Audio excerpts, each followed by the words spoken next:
Hello and welcome to this YouTube video, this podcast, this thing that I do all about fundraising and the wonderful world of charities and nonprofits and whatever else comes up. Today I have a very special guest with me. Her name is Nikki Bell. Her name is Nikki Bell. Hello, Nikki. Hi, Simon. Nikki, thank you so much for joining us today. Nikki, who the heck are you? Who are you? My name is Nikki Bell. I'm the relationship fundraising manager for the British Heart Foundation. So I look after income for corporates, individuals and volunteers in the northeast of England. And I'm also a consultant, mentor and trainer with Kida Consulting. Wow. And you seem to be everywhere these days. You first came across my path, what, last year? You're big on Twitter. I've seen you speak. You seem to be at conferences. You seem to be on lots of committees. You seem to be everywhere. Are you? I try to be. I really enjoy helping others. And I think that ends up putting me in front of a lot of different people. And yeah, so I think it was a year ago.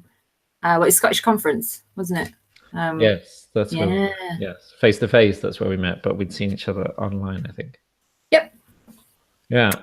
And you always strike me as, I mean, this is particularly what I wanted to talk to you today about, because you always struck me as someone who was very confident, who was very happy to put themselves out there. You've given me lots of amazing tips on networking and stuff like that. And as we've kind of talked about it, it's been interesting to find out that hasn't come very naturally to you. It hasn't come as natural as it seems. And that kind of stuff always interests me, because people have said the same to me. I speak a lot. I do things like this, and people kind of think that I love it, or that I'm kind of, it comes easy to me. But actually, for me, I have like a massive fear of public speaking. I have a massive fear of being out there. I have lots of anxiety and all of that. And so am I right in saying there's a bit of a conflict there in terms of you putting yourself out there and what's actually going on inside your head? Yeah, I noticed that you'd nicked my networking tips for your sessions recently. Well, borrow. And, that's fine. It's all part of the helping people thing. Yeah. So I'm great at it and I enjoy it, but it isn't something that's come naturally to me. So I was bullied quite badly in my teen years, and that ended up making me quite shy. Was quite anxious, and being a fundraiser is something that's helped me overcome those initial struggles that I had with it, basically. But it isn't something that I hop out of bed every morning and I'm like, yes, I'm gonna get in front of these 200 people and I'm going to have a great time. It takes a lot of preparation. It takes a lot of positive thinking, and it takes a lot of practice. So I think people do find it quite surprising when they find out that, I'm not a extrovert, because I sometimes come across that way. And I bet you lots of people who are listening to or watching this are like, what on earth has she got to do with introverts? But actually it isn't something that I can do naturally. It's something that I've had to learn along the way. I think fundraising helps with that, actually, because you're acting on behalf of the charity. You have this charity cloak and you're being out there because of them, and it kind of protects you from the response of it if it doesn't go the way that you'd hoped. So over time, I'm 30 now. It's taken a while, and it is getting better. But yeah, it isn't something that I get to do quite naturally. It's weird. I think like that what you said about representing a charity kind of prompts you to do that. I think that's true. I started in face-to-face like over 15 years ago, and I found that really good for my confidence and really good for my approach. This idea that you could stand on the street and just talk to strangers. And I think the charity side of it like gives you kind of the confidence to do that, or an excuse to do that, or a motivation to do that. And then when you start doing that, you realize actually people don't mind being stopped on the street, and people, great things happen when you stop people on the street, or when you put yourself out there. So I think that's an interesting point, that charities kind of give you that reason to put yourself out there, that motivation. You have a face-to-face background as well, a little bit, and telephone, don't you? Yeah, I started in face-to-face. I think everyone should do face-to-face at some point, because you're absolutely right. It does just hoy you in front of these people straight in at the deep end.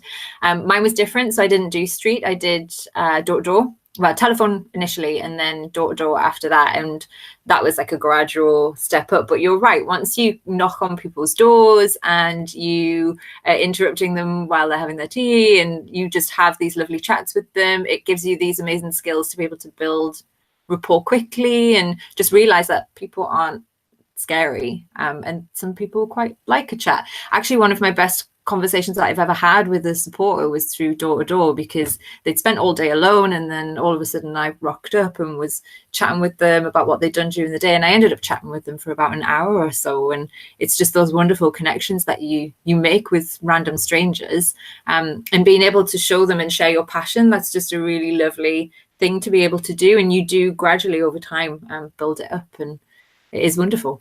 Yeah, I mean, I still remember lots of my conversations from 15 years ago in Australia, just randoms, and how lovely people were. And I remember a friend of mine in Australia said to me that it just stayed with me forever. It's like, if you put yourself out there, good things happen.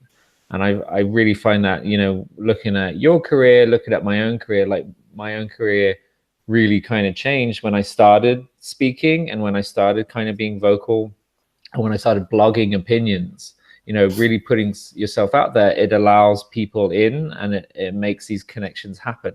And it can be really scary at first. I remember doing my first blog where there was like an opinion, and I was really afraid that it was just going to get like destroyed. And obviously a chunk of people disagree with you all the time, and a chunk of people agree, and majority of people don't care. But it taught me that it's like, you have to put yourself out there. Especially in fundraising and especially in personal development. Yeah, I agree. But I think it's really important to realize that you and I are both. So I've been, you know, in fundraising in the third sector now for 8 years, and you've been kicking around for a while, haven't you, Pat? No. No. So, you know, anyone that was starting out, or anyone that's listening to this that, you know, they've just started, or they're quite new to their career, or they're still finding their feet, I guess they shouldn't compare our current situation from where they are now, but definitely there are other ways that they can put themselves out there. So I kind of cheated a little bit with my first ever blog, because it was New Year's Eve and it was all about positivity and self-love, and I absolutely 100% believe in those things, but there was absolutely no way that blog was ever going to have a negative reaction either. But I had quite a negative reaction to reading it. It was quite, the positive stuff was just, I don't know, it's hard to process. Oh, okay, well, that's interesting. But I for the majority then, you know, it was like a really nice positive way to start the new year. But over time, you know, I have become more confident with sharing my experience and just my different fields of fundraising. I'm known for community fundraising, and you know, I've done a lot of strategy. You know, I've managed face-to-face teams and done individual giving, so I've started to put out content like that just to share little bits about myself, and it does feel wonderful to help other people. And when you see the response to your blog posts or the response to your talks with everyone saying, you know, it's benefited me and it's helped me, and actually you're absolutely right, it gives you a boost back, because it reinforces that what you're doing is spot on, basically, and it does boost your confidence, so it has that benefit. But for anyone who's starting out and isn't quite ready, so it took me 7 years to start blogging, and I only started speaking this year. I think I started going to Toastmasters last year after a horrendous public speaking experience. I thought, I'm going to have to get some proper training on this, and it has worked. For someone that's just starting out though, maybe when you're going networking, you know, that has a benefit for your job anyway. As a fundraiser, we should always be networking, both within your communities but also professionally as well, and that's a really good way to boost your skills and boost your confidence, and to start testing the waters of putting yourself out there. So how does one start with that? So say someone watching this or listening to this is a person who identifies, you know, like I identified kind of 10 years ago, that it's like, okay, I need to be out there more and I need to be doing this more.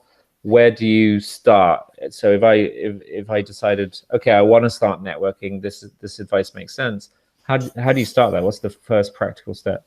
Yeah, well, the beauty of networking sessions is that they want people to know about them. They want people to come. So a quick search on the internet is going to throw up some results of networking events that are near you. But obviously, as a fundraiser, your time is very limited. So you should be going to the networking events of supporters that are going to connect with your organization. So if you work for a museum, you would go to networking events where maybe at another museum or people that work in that area.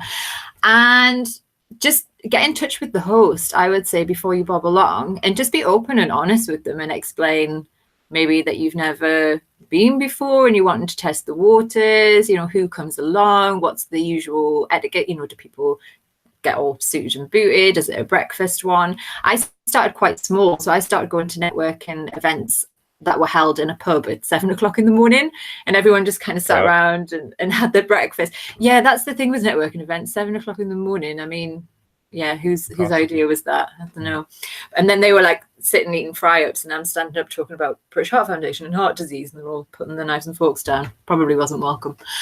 But, you know, you kind of start small and then build yourself up. And actually those people that were in that really small group were really beneficial to my role as a fundraiser, because they were the ones, the one-man bands, who were going out and doing work for other organizations, and they were actually able to make some great introductions for me. And because I went regularly, they started to warm to me and they wanted to help me out more. I was the only charity that went as well, which was a huge boost for me, because there wasn't that competition. And then once I'd started going there for a few months, I think I went there, and I still bob along now and again. But then I moved up, and there's a local business magazine now, and they do more of a professional networking group, I would say. And when I went along there, I got in touch with the host at first, but she wasn't able to share with me who was going. So I thought, right, I'm going to go first. I'm going to get there before anybody else, so I can chat with her, explain to her who it was I was looking for, what I do in the community. And because she had a job to do, when these people were coming in, she was introducing them to me, and then I was able to build that confidence that way.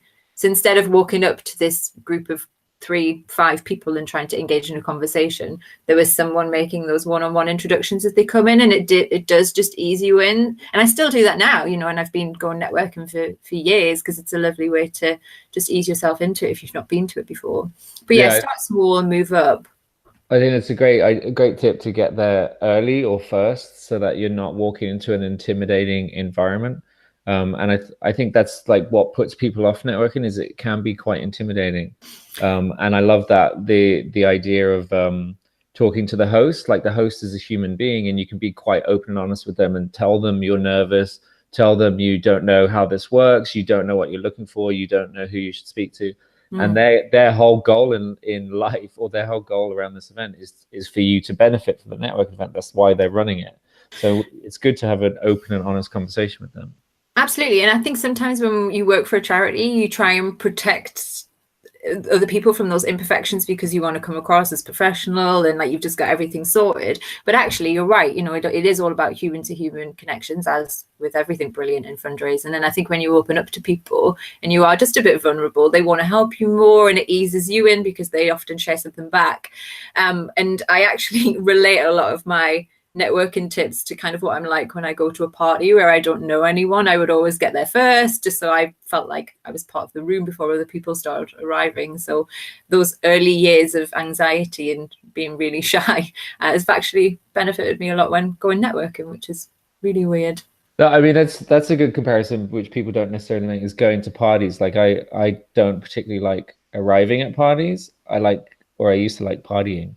But I think there's stuff to learn there. You know, if you know the host, it becomes easier. If you go, you know, you don't go by yourself, you actually bring along one of your coworkers or something. That could be a good introduction, although you want to make sure you don't end up just talking to them.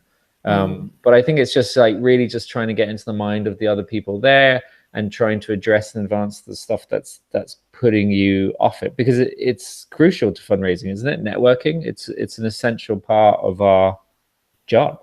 Yeah. And I think if you go in there not expecting to sell yourself, I think that's something that people do wrong at networking. They bull in, they say, I want this, this, and this, and that's not the case at all, especially if you're new.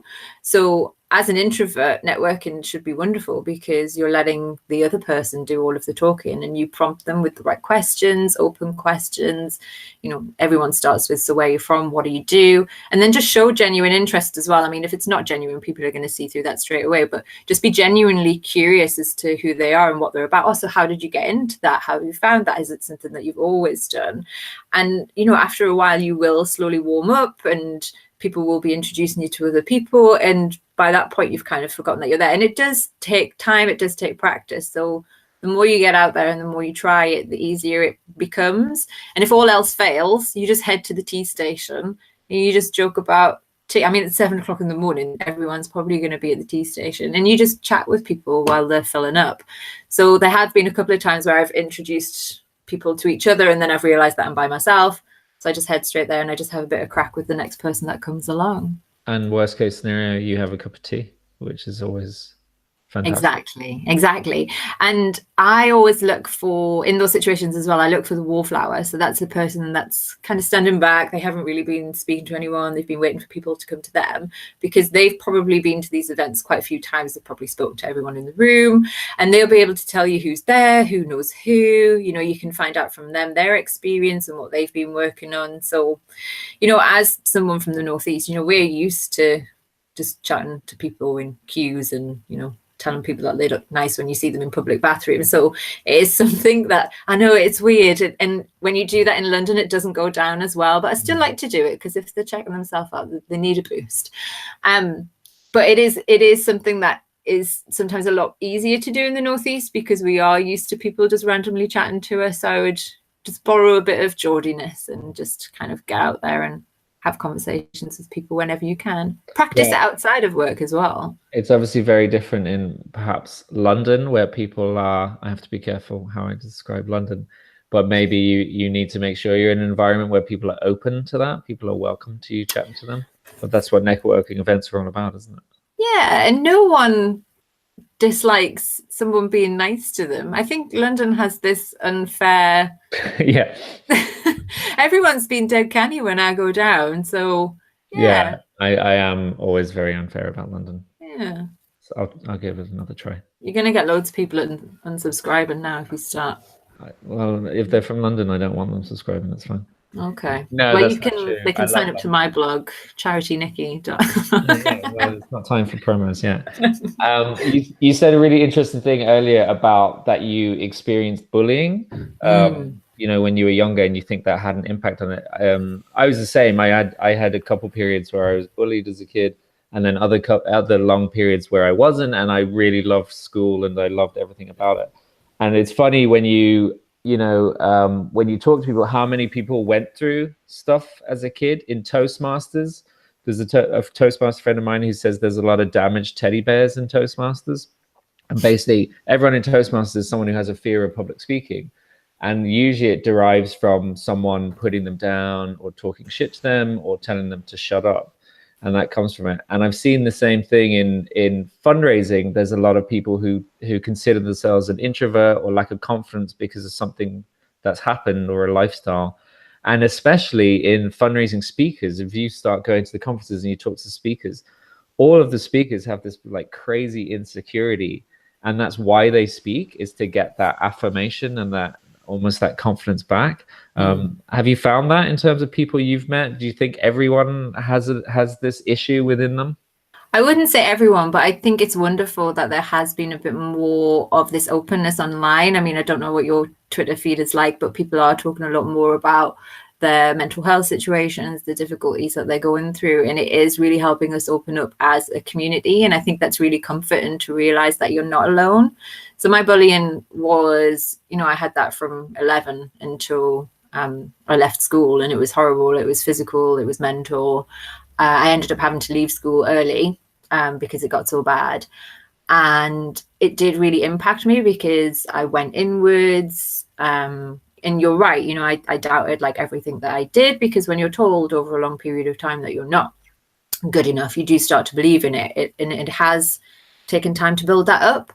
And the public speaking aspect of it is something that I've only started doing recently. So I joined Toastmasters last year, absolutely loved it. And that was before I realized that you went as well. I Googled public speaking training and it came up on Eventbrite, and I thought, right, I'm going to go along to that. I thought you joined because of me. No, sorry, Pet. So I did a legacy talk, and it was awful. And I Facebook lived it as well and watched it back. And there was loads of and I was standing behind a podium. And I thought, actually, to do my job well, I'm going to have to get a lot better at this. And then I Googled it and started going. And on my first session that I went there, I won the best table topics. And for people that don't know Toastmasters, that's where you just get up and give a random 2-minute speech. And then when I joined officially as a Toastmaster, I won Best Speaker for my first talk, and that does give you a really big boost. And then I've started talking now at conferences about the things that I'm passionate about in fundraising, which is fundraising relationships and how to do them well. Spoke at National Convention, which was a massive, massive boost. There was 200 people there who loved it. And then I'm speaking in Slovakia next month. So there's definitely those steps there. And I think it is wonderful. I wouldn't say that I do it for the affirmation that what I'm doing is the right thing, because something that I've learned over the years as well is to stop looking for that, because it just makes you absolutely exhausted. And instead, what I've started to do is just flip my mindset. So I was in quite a big meeting this week with quite a lot of influential people in the sector. And I made a conscious effort to have some input and let my voice be heard. And my voice was probably shaking the whole time. I could definitely hear my heart hammering in my chest. And when the meeting ended, I almost asked one of my friends who was there, like, how did that go? Like, how did I come across? But I thought, you know what? I don't care, because I feel good. And I feel like I made a positive impact. And that's all that matters. So that's definitely the way that I'm trying to approach things. But I think the public speaking bit for me, it's just more about a challenge, because it does terrify me. I don't think there's any public speaker who doesn't feel a bit nervous before they get up there. But the rush that I get from it and the positive feeling that I have afterwards, like, that's what I do it for. And I do it because I genuinely love helping people, and seeing people make all of these notes and just get really involved in the session does give me a really big boost, and it energizes me to go back to my job and then put everything that I've been talking about into practice.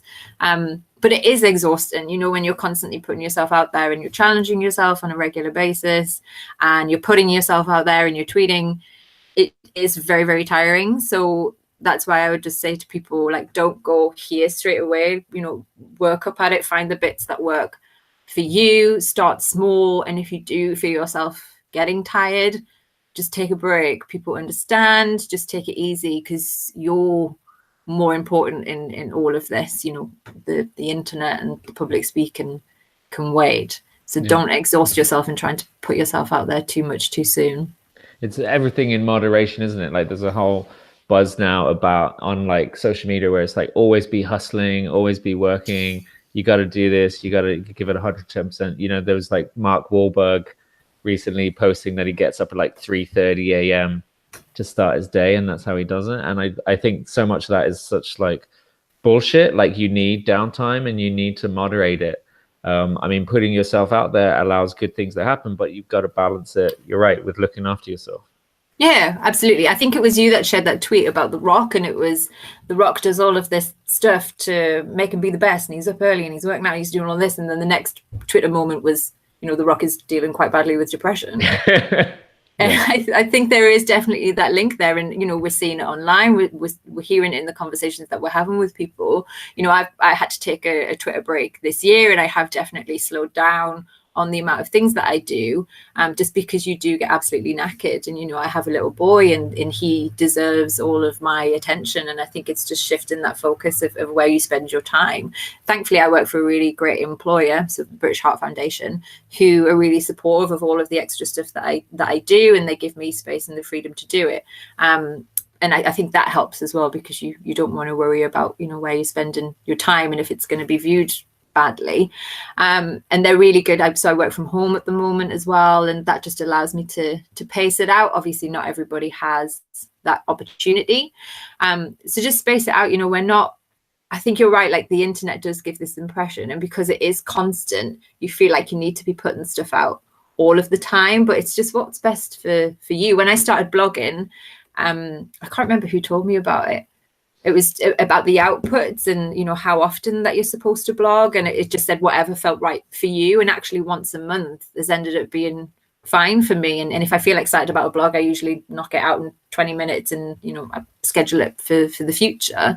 But if I found that I was like stressing myself and just constantly, you know, I need to put something out, I'd be taking a step back and being like, right, okay, this isn't what I was doing it for. I was doing it for me and for wanting to share with people, but not to make me feel absolutely knackered. And I guess that's what happens with introverts, because they're not doing this stuff naturally. It's a challenge for them, so they just need to take it slow. Yeah, I think that's key. I think I found that as well. It's like you almost when you're ready or when you're in the right mindset, that's when you put yourself out there and do that, not holding yourself to task that it's like, okay, I have to do this. I have to go to one networking event a week. I have to do this.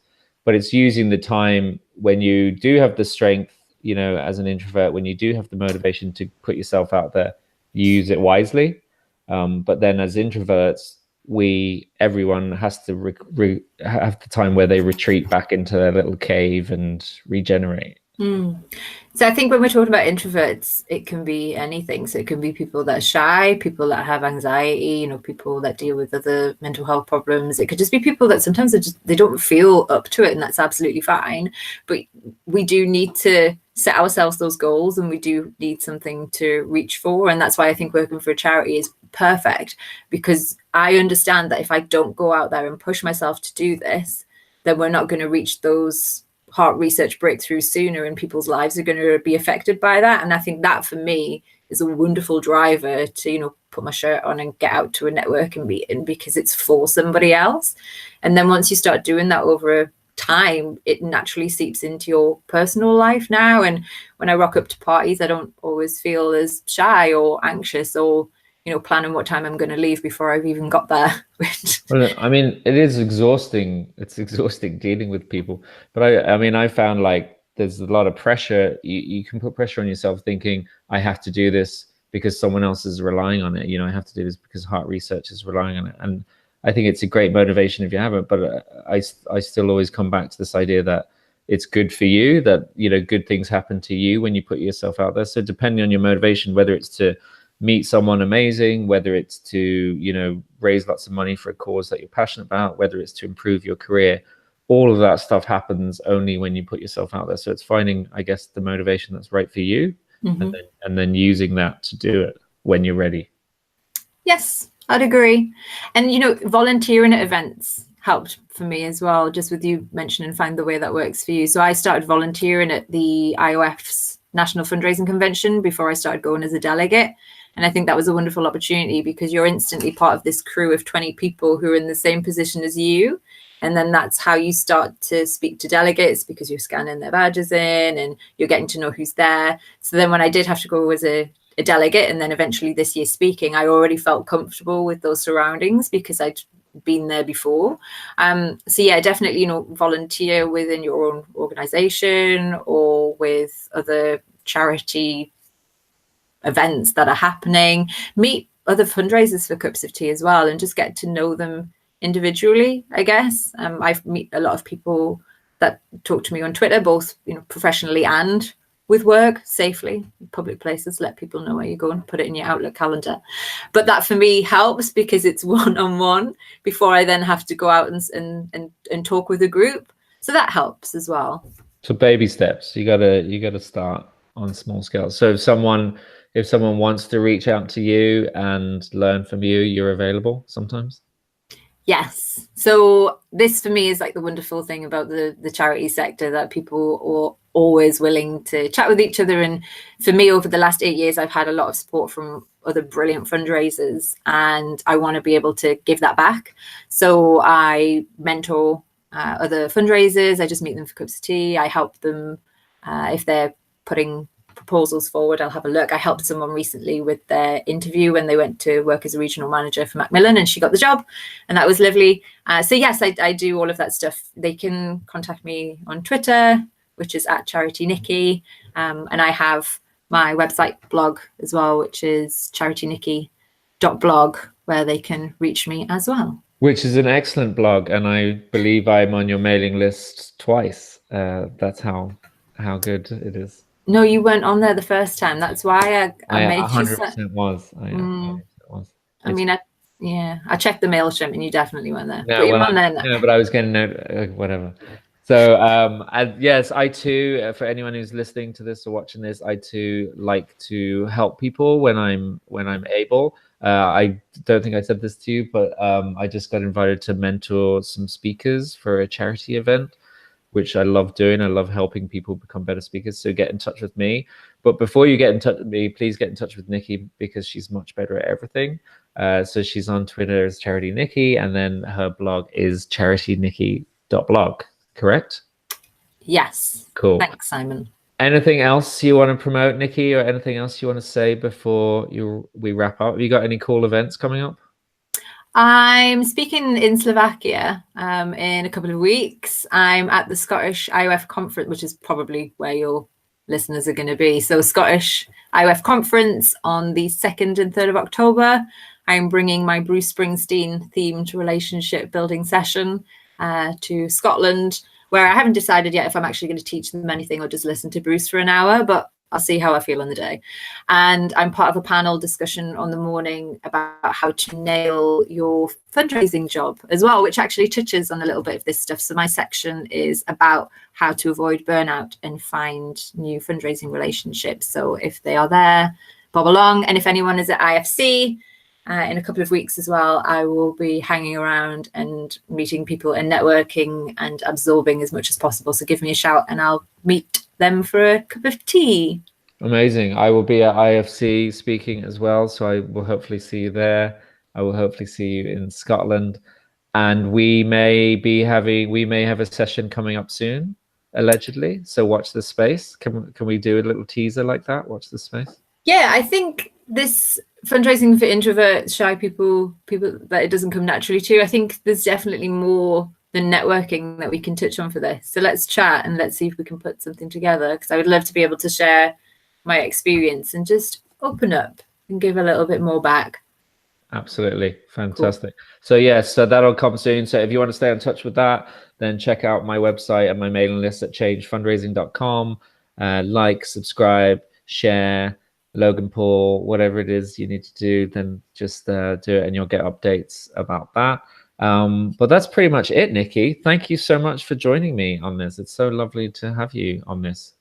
Thank you. Thanks for having me, Simon, and enjoy your Oslo strategy adventure. Yes, I am about to go up to the mountains with some fundraisers and help them develop their strategies. So that should be interesting. Hi ho. Hi ho. Ho ho ho. Thank you. Over here they laugh. They don't say ha ha ha. They say ho ho ho. Oh, that's very festive. It's very festive. It's very good. And actually, I walked past the school yesterday. It was called the North Pole School. Oh my God. So I'm moving to Oslo is the new news. Oslo is the future. But that's it. Thanks so much, Nikki. It's been wonderful. And come back and join us. And when I say us, me, come back and join me soon, won't you? Yeah, sure. Right. No, okay. Goodbye. Thank you. Bye.